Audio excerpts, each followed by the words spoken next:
বিপ্লব ও সংহতি দিবস উপলক্ষে সাফারে আলোচনা সভা করছেন বিএনপি নেতাকর্মীরা। এ নিয়ে আরো জানাতে সরাসরি যুক্ত হচ্ছেন আমাদের সহকর্মী দেওয়ান ইমন। ইমন, সভায় নেতাকর্মীদের উপস্থিতি কেমন দেখছেন, বিস্তারিত আমাদেরকে জানাবেন।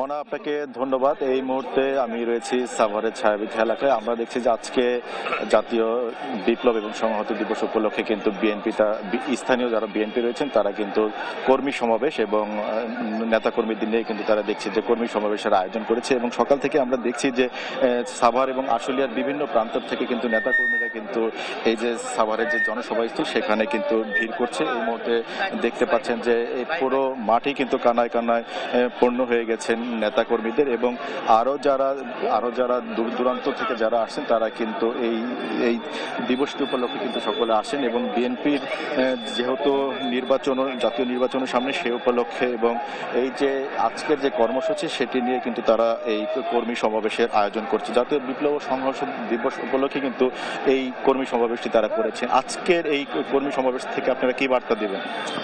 আজকে যদিও জাতীয় সংহতি দিবসের প্রোগ্রাম, কিন্তু সাভারে ধানের শীষের যে প্রার্থী ডক্টর দেওয়ান মোহাম্মদ সালাউদ্দিন বাবু ভাই তার ডাকে আজকে সারা সাভার নির্বাচনী আমেজে উদ্বেলিত।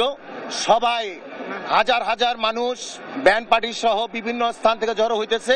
সবাই ধানের শীষ এবং ডাক্তার দেওয়ান মোহাম্মদ সালাউদ্দিন বাবু ভাইয়ের প্রতি সমর্থন জানাচ্ছে এবং আমরা মনে করি 17 বছর পর আজকে যে জনসভা এইটা সাভারের ইতিহাস হয়ে থাকবে ইনশাল্লাহ।